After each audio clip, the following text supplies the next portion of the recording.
welcome back to the Meaningful Success Podcast, or welcome for the first time. This is a show where we really talk about the pursuit of success and our dreams and our passions and our goals.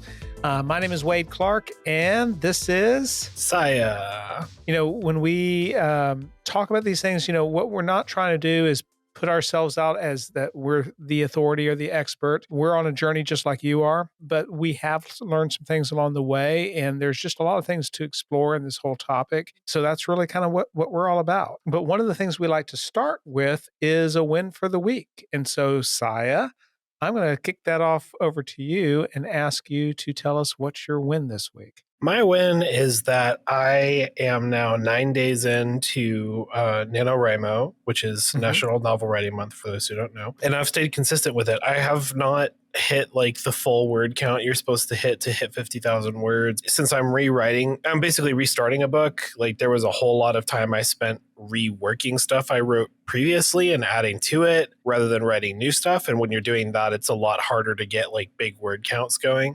But I'm 9 days in and I've been consistent and making good progress, and it feels really good. Excellent. Yeah.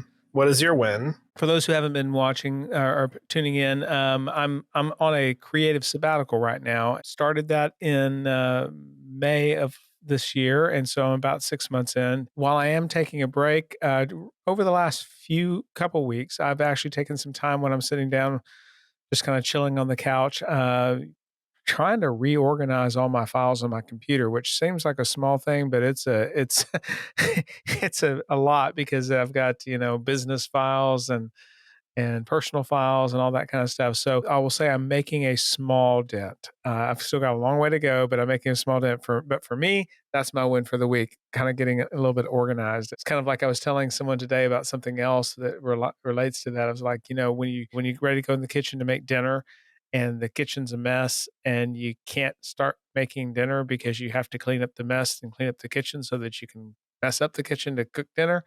That's kind of a little bit how I feel on my computer, because I've just been running and going so fast that I just kind of let files add up and that kind of stuff, and don't put them in the right folders. And so that's my win. Well, that's a good win, and it's also necessary, and it's the kind of stuff that it just takes a long time. It's just how it always is. It is also a time to kind of get recentered or refocused. I do this with my standard work as well. Probably every couple months or so, I'll take a chunk of time to just go through my emails and reorganize that, go through my files and that type of thing. And it really does make a difference in terms of my focus and kind of knowing where I have things. I can discard stuff I don't really need anymore, and frees up that mental energy. It's kind of like, I guess they talked about some of these people who wear the same thing every day. Was it Mark Zuckerberg and Steve Jobs and all of them? They say, they wear the same clothes every day so that they don't have to make a decision. Same type of clothes, I shouldn't say. It's probably not the same exact clothes. But probably they've been washed. Probably. Yeah, they probably have been washed. But to take one of those additional decisions off the table. Yeah. So what's on your mind this week? Don't even know where this is going to go, in all honesty, but what do we do when we're just flat out tired? We've been going and going, and it's odd for me to be bringing this up considering I'm on my creative sabbatical. So you think, okay, but you're still working. Well, yes. And you've been in a busy season of work. And that is true. That is true. And so you're going and going, and sometimes you get to a point where you just don't have the mental capacity, or I should say this, what would take you an hour when you're rested will take you 4 hours, and it won't even be as good quality. It's just one of those types of things. So that was just something I thought I might chat at, because I think it's relatable. I think we all hit those walls, and probably more often than we want to recognize. What comes to your mind when we talk about that? Sometimes you can't do anything. Sometimes you just have to push through anyway, True. That's true. And there's nothing to do because it's just, you have obligations and responsibilities, and you just have to do them. I think part of this is we're always going to think that our obligations and responsibilities are always equally important all the time. And that's not necessarily true. Even something that is like the most important thing doesn't necessarily mean it's going to remain the most important thing every day. Um, Right. even even if in the, the larger scope of your life it is, right? So, Mhm. part of it is just recognizing when the difference is, when there's something that you can not like let slide in like a quitting way, but just like you can't give everything your all every day, right? Like True. your best effort is going to go up and down over time based on your capacity and your availability and what's going on in your life, and your resources available and whatever. But honestly, for me, this ties into my living with depression. Is Mm. sometimes, because depression and exhaustion kind of go hand in hand, sometimes they are the same thing. Sometimes Mhm. one of them brings about the other. And sometimes it's just recognizing this is not a day that anything is going to happen. Like, I am just not Mhm. there today. Today, I can't. I just can't. I can't accomplish what I would normally accomplish. And that doesn't mean you Mhm. can necessarily just shrug everything off, but it changes your expectations of yourself. So I think that's the starting place, is matching your expectations of yourself to your actual capacity with where you are. Well, and I think another thing that comes to mind is, it's when I'm in these kind of moments where I'm just, I'm spent. You're kind of spent. You're in a different mind space. In a different, and I don't mean that as a negative thing necessarily. It allows you to start thinking about things in different ways. So, like when I'm in these situations where I'm exhausted, it prompts or it allows me to kind of reconsider the things that are on my plate and reweigh the importance of those things. Allows me to prioritize in a different way than I would be maybe when I'm full of energy. And that doesn't mean that, oh, okay, well, I'm gonna be making decisions simply because I'm exhausted. I think I make some good decisions when I'm in those states. You realize, you can't do 100 things at 100 miles an hour all the time. So Mhm. it kind of puts you in a position that you have to say, what are those things that really, really matter, and you get to focus on those. I find that for myself. I mean, I kind of get introspective in those moments. So, I take it, based on you suggesting this topic, that you are exhausted right now. Is that true? Is this Well, something you're yeah. experiencing right now? Yes, it is experiencing it right now, and really in a couple of ways. One, you're right. I'm in a busy season with my work, and so that can be draining. But secondly, it's fun. But we're dog sitting for a family member's little dog right now, and it's fun. But there's always an adjustment there. So like we were up at 5 o'clock taking the dog out, Yeah. and then when we put it back in the crate, it was kind of like doing its whimpering thing, and like, okay, well, and we know from the family member that the dog is used to sleeping in the bed with them, and this is a tiny little dog. I mean, we're like Mm. it's like featherweight, it's like 6 pounds or something like that. It's Yeah. tiny, tiny little dog. So we let it sit down, and it kind of sat at our feet and that kind of stuff. But I'm worried I'm going to accidentally kick it or something like that. So I'm not going to sleep. So Yeah. I'm laying there, but I'm not going to sleep. So I'm a little bit tired from that too. But Yeah. it's a cute dog. I think that one of the things I guess that I would say is I give myself permission not to do some things. And I know this may sound pretty basic, but the reality is sometimes we put pressures on ourselves on things that we think are obligations that they're not necessarily, or they can be let go. You're right, though. Some things you can't. So when you've got those things that can't, and you're in that exhausted space, what are some things that you do to kind of help you press through when you're in that situation? Naps sometimes.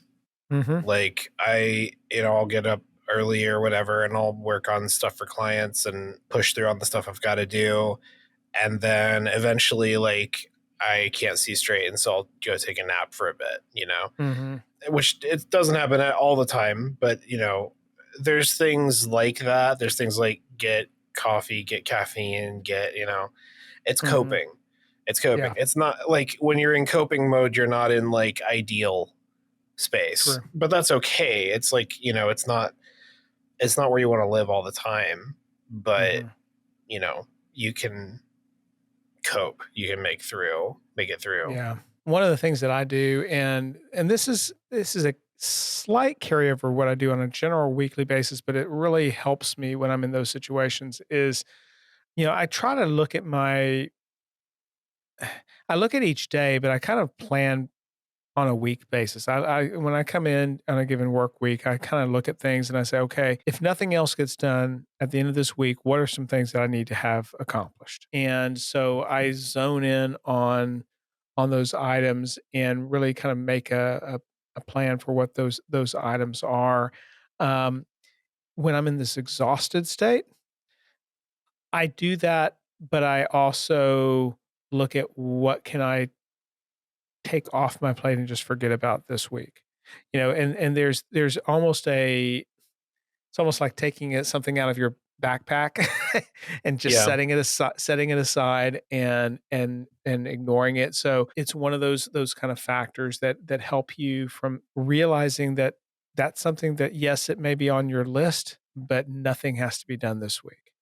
Yeah. And there's something psychological that helps me with that. I was working with some professionals a few years back, and I may have mentioned this on a previous episode, if so, I apologize. But this was an individual who was a tax professional, and they were kind of the go-to person that when complicated issues arose during tax season, this was the partner that they would go to and consult with. And so clearly, that busy season of tax season is extremely exhausting time period for him. And yet he still had other responsibilities towards business development and other things like that for his firm. One of the things that we did is exactly that is we looked and said, okay, what's two or three things that could be done quickly, but that would be effective for them, and we decided what that would be for the week. And kind of the way that we position it is, look, it doesn't matter whether you spend the first hour or two on Monday, knock it out, and you can forget about the week, or you can do one thing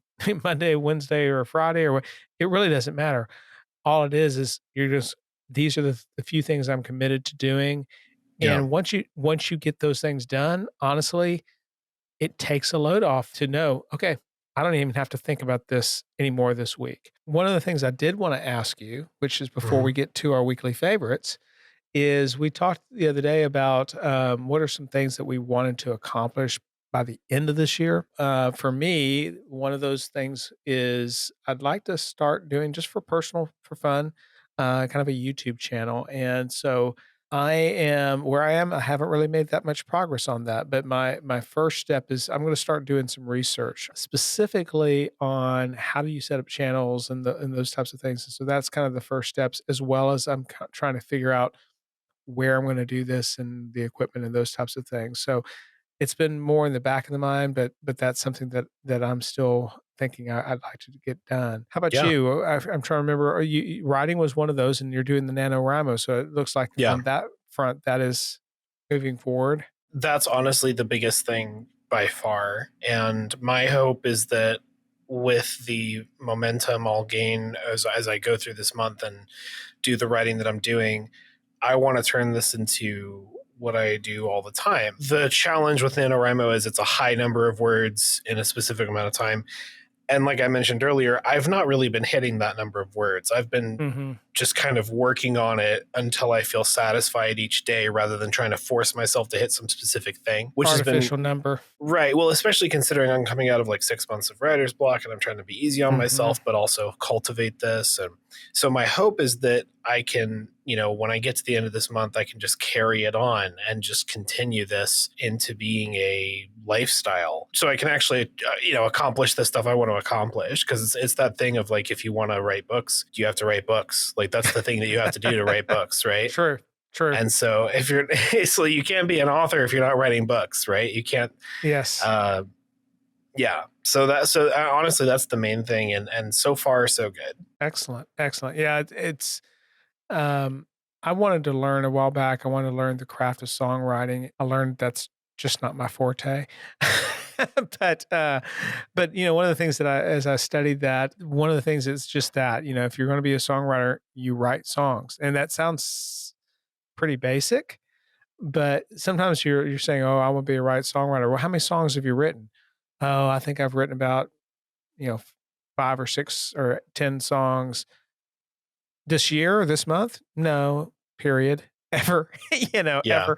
Whereas a true songwriter is probably cranking out 100 or more songs, a year, and they learn as they go and they get better and they get faster and they get more, those Yeah. types of things. So that routine is really powerful when we do things. Well, I know this has kind of been a short episode and kind of a little bit of rambling, but again, exhaustion.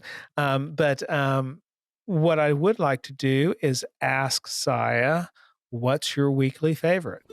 Oh, it's the weekly favorite. My weekly favorite is that I got my nails painted. I did it myself, and it looks really nice. And I haven't done that in a long time, so it was really nice to do that. And Audrey, we did it together, and it was really nice. So, Yeah. what about excellent. you? Well, last week was my birthday. So since we recorded, it was my birthday. And so I had a good time. I actually worked on my birthday, but that was a Thursday. So on Friday, I took off and mom and I got to go. She's getting into quilting and that kind of thing. And there's a big international quilt show type of thing. So we did that together and just getting to spend time together and doing that. And had dinner with some of the family and that kind of stuff. And so it was nice. Happy birthday.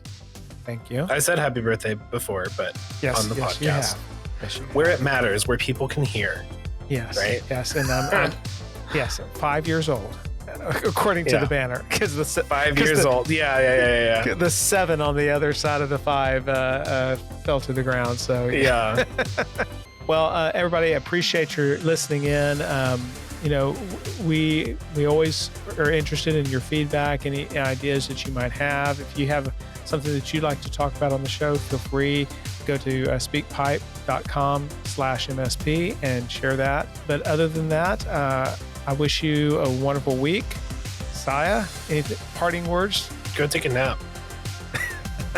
I'm talking to you. You should go take a nap. Yeah, like you're exhausted. You should go take a nap. And if you are exhausted, listener, you should go take a nap. That'll help. There you go. Yeah. Thanks for listening, everybody. See you next time.